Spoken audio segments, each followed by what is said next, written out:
আজকে বানিয়ে দেখাবো বাসন্তী পোলাও। প্রত্যেকের ঘরেই কম বেশি বাসন্তী পোলাও হয় আর মোটামুটি সবাই বাসন্তী পোলাও খেতে ভালোবাসে।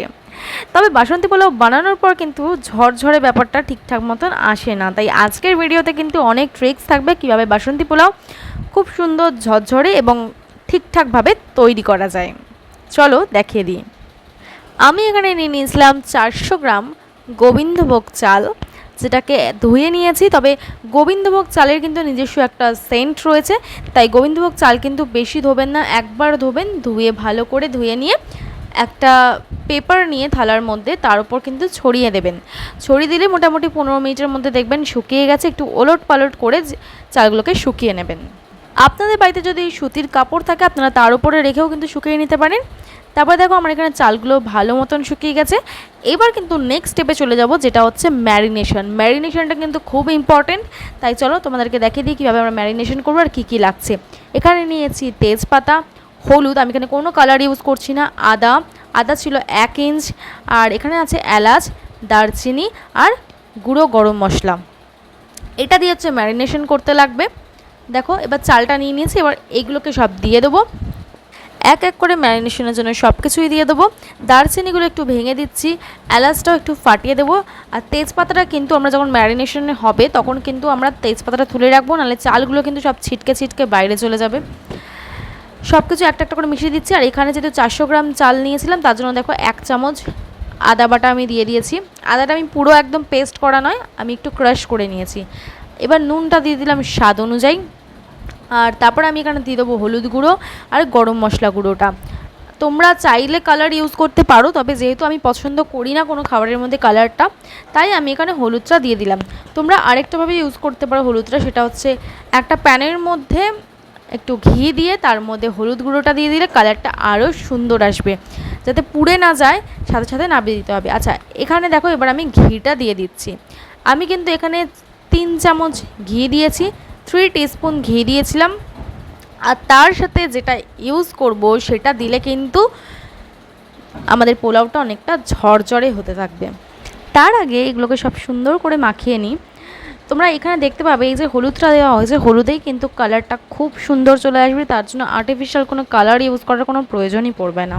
আমি এখানে তেজপাতাগুলো সাইডে রেখে দিলাম, ম্যারিনেশন হয়ে যাওয়ার পর আবার ওর মধ্যে দিয়ে দেবো। চলো এবার দেখাই মেন কী জিনিসটা আমি দিচ্ছি যেটা ঝরঝরে করবে, সেটা হচ্ছে সাদা তেল। 1.5 চামচ আমি সাদা তেল দিয়েছি। এটা কিন্তু চালটাকে আরও ঝরঝরে করতে অনেকটা হেল্প করবে। অনেকেই করে শুধু ঘি দিয়ে, যেটার জন্য কিন্তু এতটা ভালো হবে না। তোমরা একবার হোয়াইট অয়েল ইউজ করো, তাহলেই তোমরা বুঝতে পারবে যে কতটা ঝরঝরে হয়। শুধু যে সাদা তেল দিলে ঝরঝরে হয়ে যাবে সেটা নয়, এর মধ্যে আমি আরও অনেক ট্রিক্স বলে দেবো, যে ট্রিক্সগুলো তোমরা ফলো করলে বাসন্তী পোলাও খুব ভালো ঝরঝরে হবে। ভালো করে মেখে নেওয়ার পর দেখো আমাদের ম্যারিনেশন কমপ্লিট। চলো এবার নেক্সট স্টেপে চলে যাই। এখানে আমি ইউজ করেছি 2 চামচ ঘি আর 2 চামচ সাদা তেল।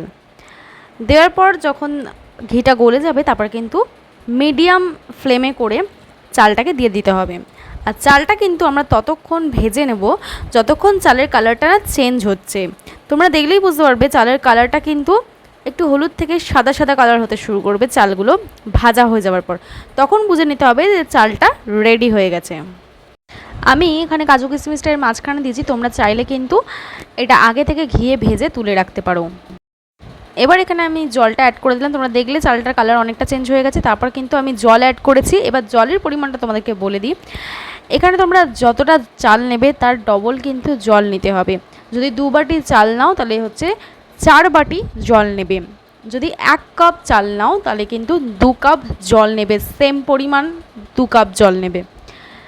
চালের সাথে কিন্তু জলের রেশিওটা যেন একদম ঠিকঠাক থাকে, তাহলে নাহলে কিন্তু চালগুলো গলে যেতে পারে। জলটা দিয়ে কিন্তু 1 মিনিট হাই ফ্লেমে হচ্ছে ফোটাবে চালটাকে। তারপরে কিন্তু এটাকে মিডিয়াম ফ্লেমে দিয়ে দেবে। মিডিয়াম ফ্লেমে দিয়ে কিন্তু আরও 2 মিনিট ফোটাবে। তারপর একদম সিমে করে দিয়ে কিন্তু আরও 3 মিনিট ফোটাতে হবে। তার মাঝখানে কিন্তু অবশ্যই নেড়ে দেবে আর ঢাকা চাপা দিয়ে দেবে। 1 মিনিট ভালো করে হাই ফ্লেমে ফুটে যাওয়ার পর কিন্তু ঢাকা চাপা দিয়ে কিন্তু মিডিয়ামে আর সিমে দিয়ে এটাকে ফোটাতে হবে। মাঝে মাঝে কিন্তু ঢাকাটা খুলে নেড়ে দেখে নিতে হবে যে কতটা জলটা শুকিয়ে এসছে। দেখতেই পাচ্ছ আমার গ্যাসের ফ্লেমটা একদম সিমে করা রয়েছে। আর দেখো জলটা কিন্তু অনেকটাই শুকিয়ে এসছে, মোটামুটি হাফ জল টেনে নিয়েছে। এই সময় কিন্তু আমরা ভালো করে নেড়ে দেবো। কিন্তু যখন জলটা অনেকটা ফুটে শুকিয়ে আসবে তখন কিন্তু আমরা এত ফ্রিকোয়েন্টলি নাড়বো না। আমি কিন্তু কিছুক্ষণ পরে পরে চেক করে নিচ্ছিলাম ঢাকা খুলে যে কতটা চালটা হয়ে এসছে। দেখো এই যে আমার চালটা কিন্তু অনেকটা জলটা শুকিয়ে গেছে বলে আমরা কিন্তু ঘন ঘন নাড়ছি না, একদম ওপর নিচ থেকে ওপর, ওপর থেকে নিচ এইভাবে কাট ক্রিজ করে নেড়ে নেবো, যাতে চালগুলো ভেঙে না যায়। বেশি নাড়াচাড়া করলে কিন্তু চালগুলো ভেঙে যাবে। দেখো ঠিক এইরকম পজিশনে এসে কিন্তু আমার জলটা ম্যাক্সিমামটা শুকিয়ে গেছে। তাই এবার দেখো আমরা নিচ থেকে ওপর করে দিচ্ছি চালগুলোকে, যাতে ভেঙে না যায়। বেশি নাড়াচাড়া করলে কিন্তু চালগুলো ঘেটে যাবে, খেতে একদমই ভালো লাগবে না। এই টাইমে কিন্তু আমি নুন আর চিনিটা দিয়ে দেবো। আমি কিন্তু এখানে বাসন্তী পোলাওয়ে চিনি দিয়েছিলাম 3 থেকে 4 চামচ। তোমরা কিন্তু যতটা মিষ্টি খাও সেই অনুযায়ী কিন্তু মিষ্টিটা দিয়ে নেবে।